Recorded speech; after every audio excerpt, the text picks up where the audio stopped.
And Pompey, being immediately invited to the consulship, Crassus, who had hoped to be joined with him, did not scruple to request his assistance. Pompey most readily seized the opportunity, as he desired by all means to lay some obligation upon Crassus, and zealously promoted his interest. And at last he declared in one of his speeches to the people that he should be not less beholden to them for his colleague than for the honor of his own appointment.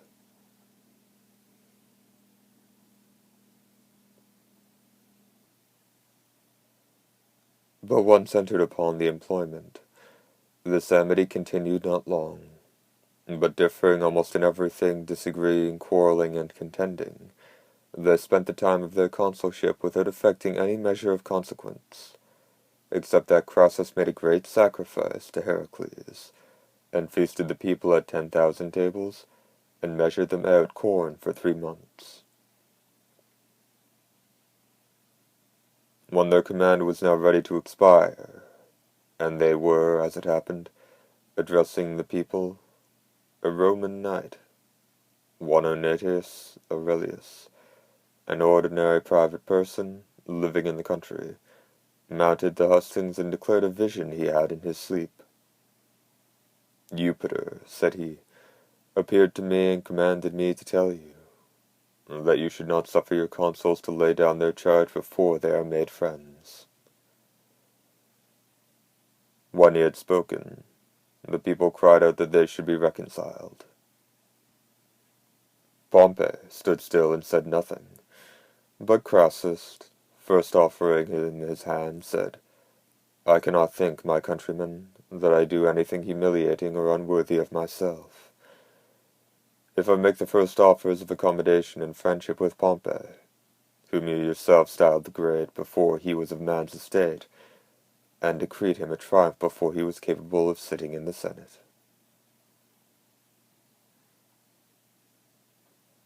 This is what was memorable in Crassus's consulship. But as for his censorship, that was altogether idle and inactive, for he neither made a scrutiny of the Senate, nor took a review of the horsemen, nor a census of the people, though he had as mild a man as could be desired for his colleague, Lutatius Catulus. It is said, indeed, that when Crassus intended a violent and unjust measure, which was the reducing Egypt to tributary of Rome, Catulus strongly opposed it, and falling out about it, they laid down their office by consent. In the great conspiracy of Catiline, which was very near subverting the government, Crassus was not without some suspicion of being concerned, and one man came forward and declared him to be in the plot, but nobody credited him. Yet Cicero, in one of his orations, clearly charges both Crassus and Caesar with the guilt of it, though that speech was not published till they were both dead. But in his speech upon his consulship, he declares that Crassus came to him by night, and brought a letter concerning Catiline, stating the details of the conspiracy. Crassus hated him ever after, but was hindered by his son from doing him any injury, for Publius was a great lover of learning and eloquence, and a constant follower of Cicero, insomuch that he put himself into mourning when he was accused, and induced the other young men to do the same. And at last he reconciled him to his father. Caesar, now returning from his command, and designing to get the consulship, and seeing that Crassus and Pompey were again at variance, was unwilling to disoblige one by making application to the other, and despaired of success without the help of one of them. He therefore made it his business to reconcile them, making it appear that by weakening each other's influence they were promoting the interest of the Ciceros, the Catuli, and the Catos, who would really be of no account if they would join their interests and their factions, and act together in public with one policy and one united power. And so reconciling them by his persuasions, out of the 3 parties he set up one irresistible power, which utterly subverted the government both of Senate and people. Not that he made either Pompey or Crassus greater than they were before, but by their means made himself greatest of all. For by the help of the adherents of both, he was at once gloriously declared consul, which office, when he administered with credit, they decreed him the command of an army, and allotted him Gaul for his province, and so placed him as it were in the citadel, not doubting but they should divide the rest at their pleasure between themselves, when they had confirmed him in his allotted command. Pompey was actuated in all this by an immoderate desire of ruling, but Crassus, adding to his old disease of covetousness a new passion after trophies and triumphs, emulous of Caesar's exploits, not content to be beneath him in these points, though above him in all others, could not be at rest, till it ended in an ignominious overthrow and a public calamity.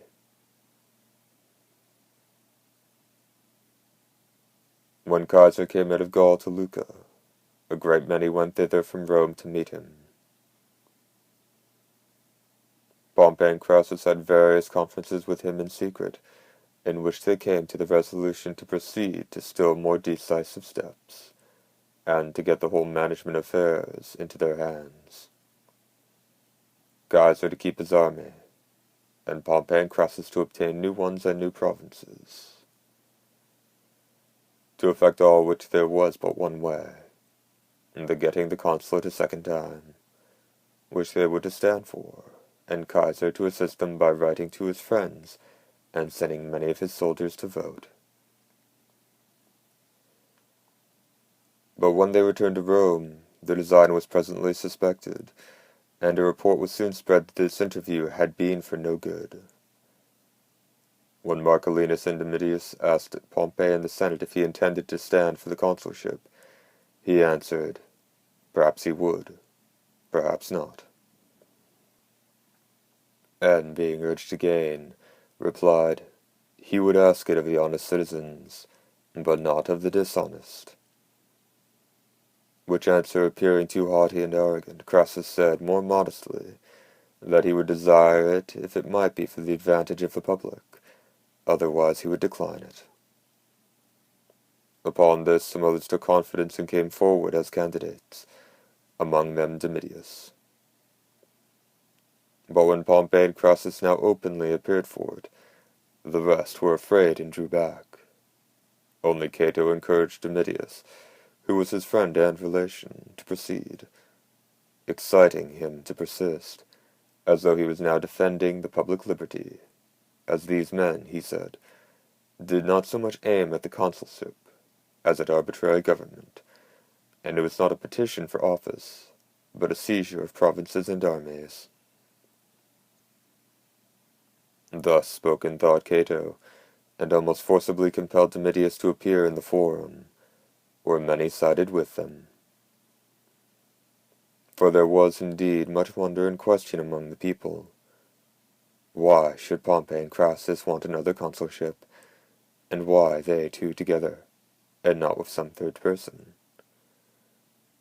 We have a great many men not unworthy to be fellow consuls with either the one or the other. Pompey's party, being apprehensive of this, committed all manner of indecencies and violences, and amongst other things lay in wait for Domitius, as he was coming thither before daybreak with his friends. His torch-bearer they killed, and wounded several others, of whom Cato was one. And these being beaten back and driven into a house, Pompey and Crassus were proclaimed consuls. Not long after, they surrounded the house with armed men, thrust Cato out of the forum, killed some that made resistance, and decreed Caesar his command for 5 years longer, and provinces for themselves, Syria and both the Spains,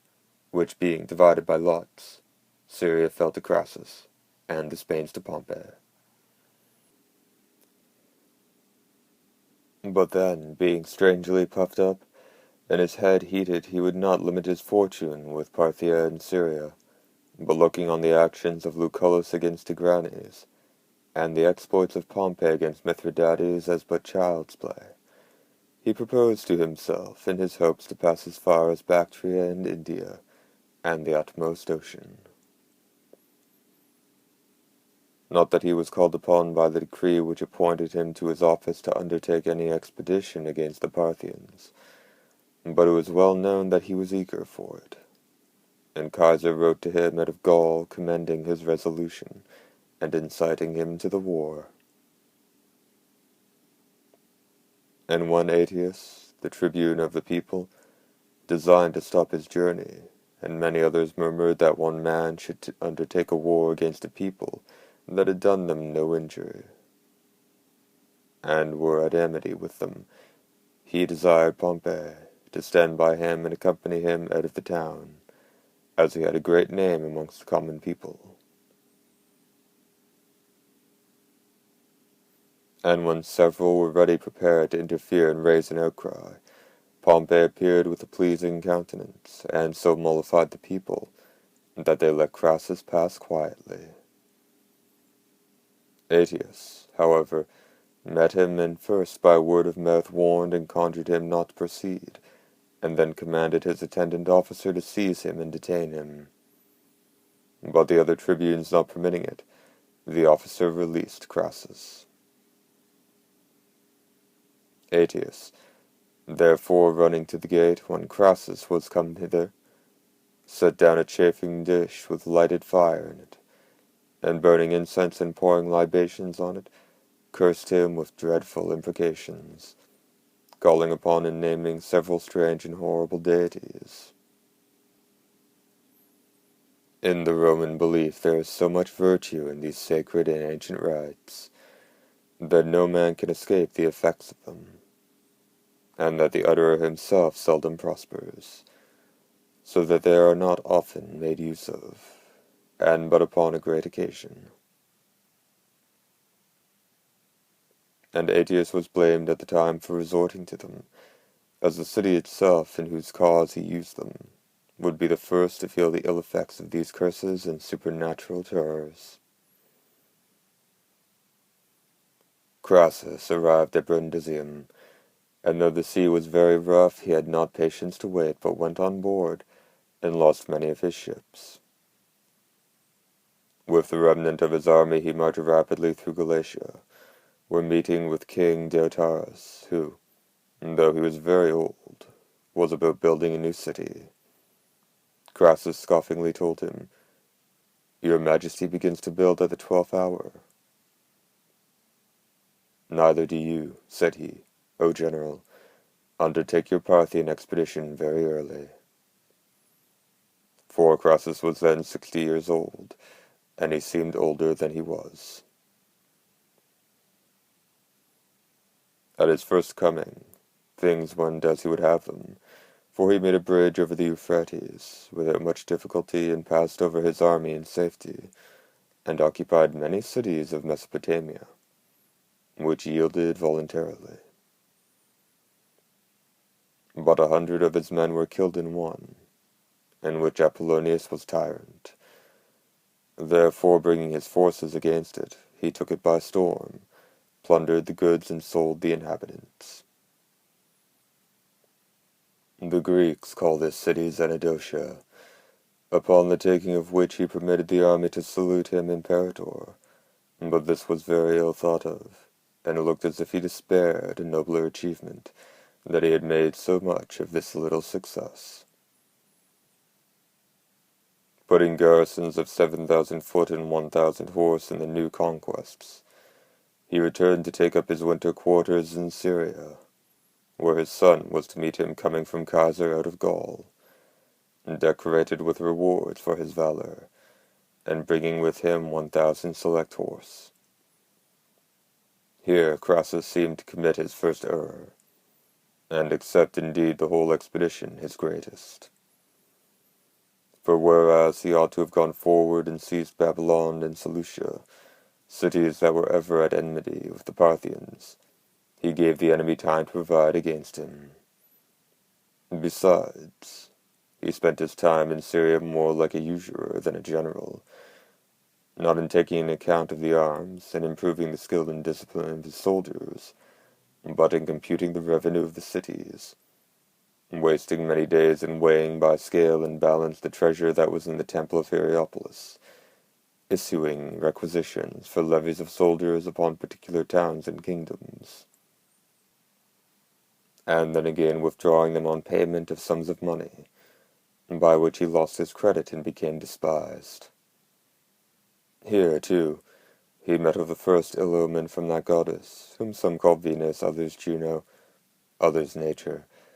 or the cause, that produces out of moisture the first principles and seeds of all things, and gives mankind their earliest knowledge of all that is good for them. For as they were going out of the temple, young Crassus stumbled, and his father fell upon him.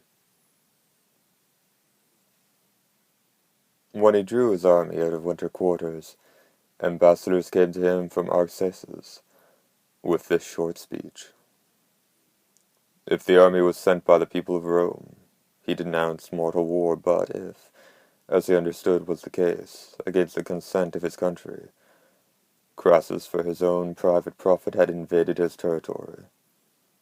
then their king would be more merciful, and taking pity upon Crassus's dotage, would send those soldiers back who had been left not so truly to keep guard on him as to be his prisoners. Crassus boastfully told them he would return his answer at Seleucia, upon which Vagises, the eldest of them, laughed and showed the palm of his hand, saying, "Hair will grow here before you will see Seleucia." So they returned to their king, Herodes, telling him it was war. Several of the Romans that were in garrison in Mesopotamia with great hazard made their escape,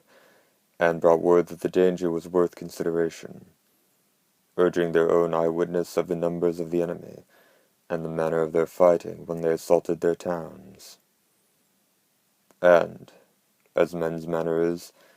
made all seem greater than really it was. By a flight it was impossible to escape them, and as impossible to overtake them when they fled. And they had a new and straying sort of darts, as swift as sight, for they pierced whatever they met with, and before you could see who threw them. Their men-at-arms were so provided that their weapons would cut through anything, and their armor give way to nothing. All which when the soldiers heard, their hearts failed them, for till now they thought there was no difference between the Parthians and the Armenians or Cappadocians, whom Lucullus grew weary with plundering, and had been persuaded that the main difficulty of the war consisted only in the tediousness of the march,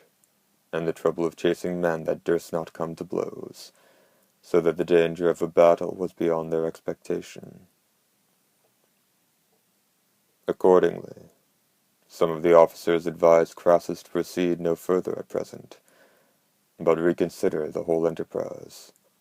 amongst whom in particular was Cassius, the quaestor. The soothsayers also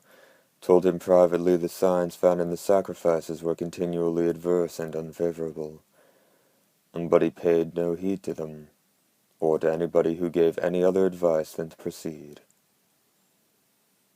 Nor did Artabases, king of Armenia, confirm him a little, who came to his aid with 6,000 horse, who, however, were said to be only the king's lifeguard in suit, for he promised 10,000 cuirassiers more, and 30,000 foot at his own charge. He urged Crassus to invade Parthia by the way of Armenia, for not only would he be able there to supply his army with abundant provision, which he would give him, but his passage would be more secure in the mountains and hills, with which the whole country was covered, making it almost impassable to horse, in which the main strength of the Parthians consisted. Crassus returned him but cold thanks for his readiness to serve him, and for the splendor of his assistance, and told him he was resolved to pass through Mesopotamia, where he had left a great many brave Roman soldiers. Whereupon the Armenian went his way. As Crassus was taking the army over the river at Zergma, he encountered preternaturally violent thunder, and the lightning flashed in the faces of the troops, and during the storm a hurricane broke upon the bridge, and carried part of it away. 2 thunderbolts fell upon the very place where the army was going to encamp, and one of the general's horses, magnificently caparisoned, dragged away the groom into the river and was drowned. It is said, too, that when they went to take up the first standard, the eagle of itself turned its head backward, and after he had passed over his army as they were distributing provisions, the first thing they gave was lentils and salt, which with the Romans are the food proper to funerals, and are offered to the dead. And as Crassus was haranguing his soldiers, he let fall a word which was thought very ominous in the army. "For I am going," he said, "to break down the bridge, that none of you may return." And whereas he ought, when he had perceived his blunder, to have corrected himself, and explained his meaning, seeing the men alarmed at the expression, he would not do it out of mere stubbornness. And when at the last general sacrifice the priest gave him the entrails, they slipped out of his hand, and when he saw the standers-by concerned at it, he laughed and said, "See what it is to be an old man, but I shall hold my sword fast enough." So he marched his army along the river with 7 legions, little less than 4,000 horse and as many light-armed soldiers, and the scouts returning declared that not one man appeared, but that they saw the footing of a great many horses which seemed to be retiring in flight. Whereupon Crassus conceived great hopes, and the Romans began to despise the Parthians, as men that would not come to combat hand to hand. But Cassius spoke with him again, and advised him to refresh his army in some of the garrison towns, and remain there till they could get some certain intelligence of the enemy, or at least to make towards Seleucia, and keep by the river, that so they might have the convenience of having provision constantly supplied by the boats, which might always accompany the army, and the river would secure them from being environed, and, if they should fight, it might be upon equal terms. While Crassus was still considering, and as yet undetermined, there came to the camp an Arab chief named Ariamnes, a cunning and wily fellow who, of all the evil chances which combined to lead them on to destruction, was the chief and the most fatal.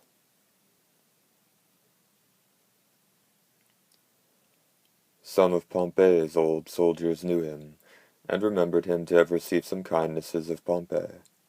and to have been looked upon as a friend to the Romans. But he was now suborned by the king's generals, and sent to Crassus to entice him if possible from the river and hills into the wide open plain, where he might be surrounded. For the Parthians desired anything rather than to be obliged to meet the Romans face to face. He, therefore, coming to Crassus, and he had a persuasive tongue, highly commended Pompey as his benefactor, and admired the forces that Crassus had with him, but seemed to wonder why he delayed and made preparations, as if he should not use his feet more than any arms, against men that, taking with them their best goods and chattels, had designed long ago to fly for refuge to the Scythians or Hyrcanians. If you meant to fight, you should have made all possible haste, before the king should recover courage and collect his forces together. At present you see Serena and Salaces opposed to you, to draw you off in pursuit of them, while the king himself keeps out of the way. But this was all a lie, for Herodes had divided his army in 2 parts. With one he in person wasted Armenia, revenging himself upon Artavasdes, and sent Serena against the Romans, not out of contempt, as some pretend, for there is no likelihood that he should despise Crassus, one of the chiefest men of Rome, to go and fight with Artavasdes and invade Armenia. But much more probably, he really apprehended the danger, and therefore waited to see the event, intending that Surenna should first run the hazard of a battle, and draw the enemy on. Nor was this Surenna an ordinary person, but in wealth, family, and reputation the second man in the kingdom, and in courage and prowess the first, and for bodily stature and beauty no man like him. Whenever he travelled privately, he had 1,000 camels to carry his baggage, 200 chariots for his concubines, 1,000 completely armed men for lifeguards, and a great many more light-armed. And he had at least 10,000 horsemen altogether, of his servants and retinue. The honour had long belonged to his family, and that at the king's coronation he put the crown upon his head, and when this very king Herodes had been exiled, he brought him in. It was he also that took the great city of Seleucia, and was the first man that scaled the walls, and with his own hand beat off the defenders. And though at this time he was not above 30 years old, he had a great name for wisdom and sagacity, and, indeed, by these qualities chiefly, he overthrew Crassus, who first through his overweening confidence, and afterwards because he was cowed by his calamities, fell a ready victim to his subtlety.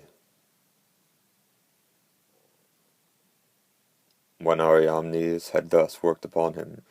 he drew him from the river into vast plains, by a way that at first was pleasant and easy, but afterwards very troublesome by reason of the depth of the sand. No tree, nor any water, and no end of this to be seen, so that they were not only spent with thirst, and the difficulty of the passage, but were dismayed with the uncomfortable prospect of not a bow, not a stream, not a hillock, not a green herb, but in fact a sea of sand, which encompassed the army with its waves. They began to suspect some treachery, and at the same time came messengers from Artavasdes, that he was fiercely attacked by Herodes, who had invaded his country, so that now it was impossible for him to send any succours, and that he therefore advised Crassus to turn back, and with joined forces to give Herodes battle, or at least that he should march and encamp where horses could not easily come, and keep to the mountains. Crassus, out of anger and perverseness, wrote him no answer, but told them, at present he was not at leisure to mind the Armenians, but he would call upon them another time, and revenge himself upon Artavasdes for his treachery. Cassius and his friends began again to complain, but when they perceived that it merely displeased Crassus, they gave over, but privately railed at the barbarian. What evil genius, O thou worst of men, brought thee to our camp? And with what charms and potions hast thou bewitched Crassus, that he should march his army through a vast and deep desert, through ways which are rather fit for a captain of Arabian robbers, than for a general of a Roman army? But the barbarian, being a wily fellow, very submissively exhorted them, and encouraged them to sustain it a little further, and ran about the camp, and professing to cheer up the soldiers, asked them jokingly, "What, do you think you march through Campania, expecting everywhere to find springs and shady trees and baths and inns of entertainment? Consider now you travel through the confines of Arabia and Assyria." And thus he managed them like children, and before the cheat was discovered he rode away. Not but that Crassus was aware of his going, but he had persuaded him that he would go, and contrive how to disorder the affairs of the enemy.